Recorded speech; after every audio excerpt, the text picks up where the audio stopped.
அஸ்ஸலாமு அலைக்கும் வரஹ்மத்துல்லாஹி வபரகாத்துஹு. மஹ்ஷர் பெருவழியில் இறைவனுடைய நீதிமன்றத்திற்கு முன்னால் ஒட்டுமொத்த உலக மக்களும் நின்று கொண்டிருக்கிறார்கள், ஒன்று திரட்டப்பட்டிருக்கிறார்கள். இன்னும் விசாரணை ஆரம்பிக்கப்படவில்லை. நிச்சயமாக அல்லாஹு தஆலா ஒவ்வொருவரிடமும் விசாரணை செய்வான். சனஃப்ருகு லகும் அய்யுஹஸ் ஸகலான் சூரத்து ரஹ்மானிலே அல்லாஹு தஆலா ஜின் மனித கூட்டத்தார்களே, நிச்சயமாக உங்களிடத்திலே கேள்வி கேட்பதற்கு நாம் நேரம் ஒதுக்கி வைத்திருக்கிறோம் என்று சொல்லுகிறான். நிச்சயமாக உங்களிடத்திலே விசாரணை செய்வோம் என்பது வார்த்தை அல்ல. நிச்சயமாக உங்களிடத்திலே கேள்வி கணக்கு கேட்போம் என்பது அல்ல வார்த்தை. சனஃப்ருகு, நாம் அதற்கென்று தனியாக நேரத்தை ஒதுக்கி வைத்திருக்கிறோம். அந்த நேரத்திலே வேற எந்த வேலையும் இருக்காது. சனஃப்ருகு, குர்ஆனுடைய அற்புதமான சொல்லாடல் இது. வேற எந்த வேலையும் அந்த நேரத்திலே இருக்காது. ஒவ்வொருவரிடத்திலும் நிச்சயமாக நாம் கேள்வி கேட்போம், நாம் விசாரணை செய்வோம். நபிகளார் சொல்லுவார்கள், மா மின்கும் மின் அஹதின் இல்லா லயுகல்லிமுஹு ரப்புஹு. உங்களிலிருந்து ஒவ்வொரு மனிதரிடத்திலும் அல்லாஹ் பேசுவான். உங்களிடமிருந்து ஒவ்வொரு மனிதரிடத்திலும், மா மின்கும், ஒவ்வொரு மனிதரிடத்திலும் லயுகல்லிமுஹு, அல்லாஹ் பேசுவான். லைஸ பைனஹு தர்ஜுமான், அல்லாஹ்வுக்கும் அவனுக்கும் மத்தியிலே எந்த விதமான மொழிபெயர்ப்பாளனும் இருக்க மாட்டான். எந்த விதமான மொழிபெயர்ப்பாளனும் இருக்க மாட்டான். நாம் பேசுகின்ற எல்லா மொழிகளும் அல்லாஹ்விற்கு தெரியும். காரணம், மொழிகளை படைத்தவன் அவன், மொழிகளை உருவாக்கியவன் அவன். எனவே நாம் பேசுகின்ற எல்லா மொழிகளும் அல்லாஹ்வுக்கு தெரியும். இல்லை என்றால் இப்படி வைத்துக் கொள்ளலாம், அல்லாஹ் அப்பொழுது பேசுகின்ற மொழி எல்லாருக்கும் தெரியும். இரண்டு விதமாகவும் வைத்துக் கொள்ளலாம். அரபி என்ற சமயத்திலே பேசப்படுமா என்றால் தெளிவான எந்த ஒரு ஆதாரமும் இல்லை. இன்னும் சொல்ல போனால் அந்த நேரத்திலே என்ன மொழி பேசப்படும் என்பதற்கான தெளிவான எந்த ஆதாரங்களும் இல்லை. அல்லாஹ் பேசுவான், நாம் விளங்கிக் கொள்வோம், அவ்வளவே. அல்லாஹு தஆலா இன்னும் விசாரணையை ஆரம்பிக்கவில்லை. ஒரு கால் விசாரிக்க ஆரம்பித்து விட்டால் நபி ஸல்லல்லாஹு அலைஹி வஸல்லம் அவர்கள் சொல்லுவார்கள், மன் நூகிஷ ஹுலிக ஹலக. யார் விசாரிக்கப்படுவாரோ அவர் அழிந்து போவார். யார் கேள்வி கேட்கப்படுவாரோ அவர் அழிந்து போவார். ஆயிஷா ரலியல்லாஹு தஆலா அன்ஹா அவர்கள் கேட்பார்கள், யா ரசூலல்லாஹ் ஃபஸௌஃப யுஹாஸபு ஹிஸாபன் யஸீரா. அல்லாஹு தஆலா கேள்வியை லேசாக கேட்பேன் என்பதாக குர்ஆனிலே சொல்லிக் கொண்டிருக்கிறானே, நீங்கள் கேள்வி கேட்டால் நாசமாகி விடுவான் என்று சொல்லுகிறீர்களே.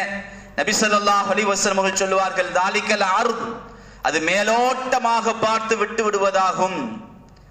மன் நூகிஸ உத்திப, யார் துருவி துருவி விசாரிக்கப்படுவாரோ அவர் வேதனை செய்யப்படுவார். இன்னொரு ஹதீஸிலே எப்படி வருகிறது, நபிகளார் தொழுகைக்கு இடையிலே, தொழுகைக்கு பிறகு இப்படி ஓதுவார்கள், அல்லாஹும்ம ஹாசிப்னி ஹிசாபன் யஸீரா. யா அல்லாஹ், என்னுடைய கேள்வி கணக்கை லேசாக்கி வைப்பாயாக. அனைவரும் அதிகமாக ஓத வேண்டிய ஒரு துவா, அல்லாஹும்ம ஹாசிப்னி ஹிசாபன் யஸீரா. யா அல்லாஹ், என்னுடைய கேள்வி கணக்கை லேசாக்கி வைப்பாயாக.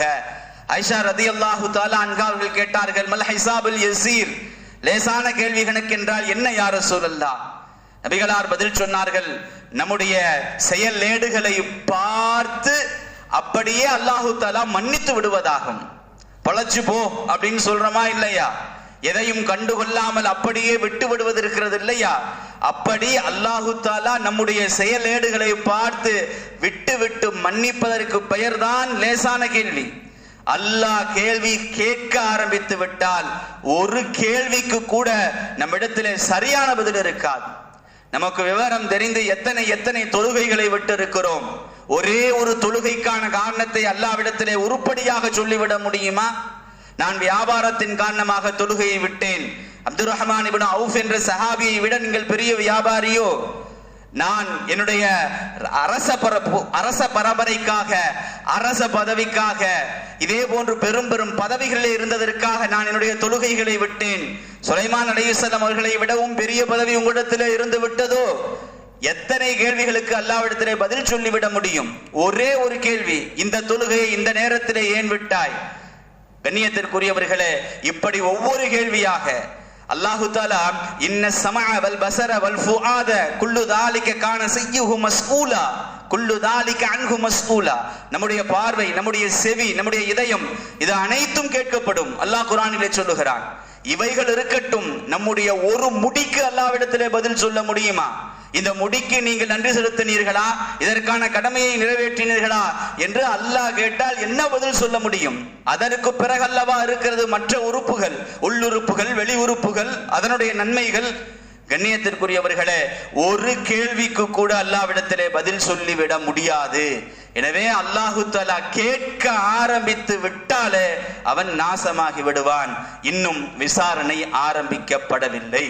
கண்ணியத்திற்குரியவர்களே, 50,000 ஆண்டுகள் முஜ்ரிமீன்கள் என்று சொல்லப்படக்கூடிய குற்றவாளிகள் எல்லாம் அந்த விசாரணைக்காக காத்து கொண்டிருப்பார்கள். மூமின்களும் காத்து கொண்டிருப்பார்கள். ஆனால் அவர்களுக்கு அந்த நேரம் இலகுவாக்கி கொடுக்கப்படும். நபி ஸல்லல்லாஹு அலைஹி வஸல்லம் அவர்கள் சொல்லுவார்கள், லுஹருக்கும் அஸருக்கும் மத்தியில் உள்ள நேரமாக அந்த நேரம் மூமின்களுக்கு இலகுவாக்கி கொடுக்கப்படும். அவர்களும் அத்தனை ஆண்டு காலங்கள் நின்றுதான் ஆக வேண்டும், ஆனால் அவர்களுக்கு இலகுவாக இருக்கும். இன்னொரு ஹதீஸிலே சூரியன் மறைகின்ற நேரத்திற்கு அளவிற்கு அவர்களுக்கு இலகுவாக்கி கொடுக்கப்படும். கண்ணியத்திற்குரியவர்களே, மூமின்கள் மன்னரையிலிருந்து எழுந்ததற்கு பிறகு மகிழ்ச்சியாகத்தான் இருப்பார்கள், சந்தோஷமாகத்தான் இருப்பார்கள். ஆனாலும் இன்னும் விசாரணை ஆரம்பிக்கப்படவில்லையே, எப்பொழுது விசாரணை ஆரம்பிக்கும் என்பதும் தெரியவில்லையே என்கின்ற அந்த பதஷ்டம் ஒவ்வொரு மூமினுக்கும் இருந்து கொண்டே இருக்கும். ஏனென்று சொன்னால், இதுவெல்லாம் இடையிலே இருப்பவை. விசாரணை எல்லாம் முடிந்து சொர்க்கத்திற்கு போனால்தான் நிரந்தரம். அதுவரை என்ன வேண்டுமானாலும் நடக்கலாம், எது வேண்டுமானாலும் நடக்கலாம். அல்லாஹு தஆலா நம்மை மன்னிப்பதென்பது அவனுடைய கருணையிலே உள்ளது. அவன் நீதமாக பேச ஆரம்பித்தால் யாருக்கும் மன்னிக்க முடியாது, யாரையும் மன்னிக்க முடியாது. கண்ணியத்திற்குரியவர்களே, எனவே எது வேண்டுமானாலும் நடக்கலாம் என்கின்ற அச்சத்திலும் பதஷ்டத்திலும் மூமினும் இருப்பார்கள். ஆக அத்துணை மனிதர்களும் இன்னும் விசாரணையே ஆரம்பிக்கவில்லையே. எந்த அளவுக்கு என்றால், சொர்க்கமோ நரகமோ இந்த இடத்திலிருந்து நகர்ந்து விட்டால் சரி என்று எண்ணுகின்ற அளவிற்கு அனைவர்களுடைய உள்ளமும் பதபதைத்து கொண்டிருக்கும் அந்த நேரத்திலே மூமின்களெல்லாம் ஒன்று சேர்ந்து இதற்கு ஒரு தீர்வு காண வேண்டுமே, என்ன செய்யலாம் என்று யோசித்து ஒரு தீர்வை நோக்கி அவர்கள் முன்னேறுவார்கள். இது என்ன தீர்வு? இன்றைய அஸ்மாவுல் ஹுஸ்னாவிற்கு சென்று விடுவோம். யா ஃபத்தாஹ், வெற்றி அளிப்பவனே. யா ஃபத்தாஹ், வெற்றி அளிப்பவனே. யா அலீம், அனைத்தையும் அறிந்தவனே. யா ஃபத்தாஹ், யா அலீம் என்பது இன்றைய அல்லாவின் அழகிய திருநாமங்கள் ஆகும். நாளை முழுவதும் சொல்லிக் கொண்டிருங்கள். இன்றைய திக்ருக்கு சென்று விடுவோம். நபி ஸல்லல்லாஹு அலைஹி வஸல்லம் அவர்கள் கூறிய நீளமான ஹதீஸுடைய ஒரு பகுதி திருமதியிலே பதிவு செய்யப்பட்டிருக்கிறது. அபூ ஹுரைரா ரலியல்லாஹு தஆலா அன்ஹு அவர்களும் அபூ ஸஈத் அல்-குத்ரி ரலியல்லாஹு தஆலா அன்ஹுவும் அறிவிப்பு செய்வார்கள். யார் லா இலாஹ இல்லல்லாஹு வலா ஹவுல வலா குவத இல்லா பில்லாஹ், லா இலாஹ இல்லல்லாஹு வலா ஹவுல வலா குவத இல்லா பில்லாஹ் என்று சொல்லுவாரோ, உடனடியாக அல்லாஹ் பதில் சொல்லுகிறான், லா இலாஹ இல்லா அன, என்னை தவிர வேறு இறைவன் இல்லை, வலா ஹவுல வலா குவத இல்லா பி, பாவத்திலிருந்து திரும்புவதும் நன்மை செய்ய சக்தி பெறுவதும் என்னை கொண்டே தவிர வேறு யாரை கொண்டும் இல்லை என்று அல்லாஹ் உடனடியாக அந்த வார்த்தைகளுக்கு பதில் சொல்லி விடுகிறான் என்கின்ற பொழுது நாளை முழுவதும் சொல்லிக் கொண்டிருங்கள். லா இலாஹ இல்லல்லாஹு வலா ஹவுல வலா குவத இல்லா பில்லாஹ். வாஹிரு தவானா அனில் ஹம்துலில்லாஹி ரப்பில் ஆலமீன்.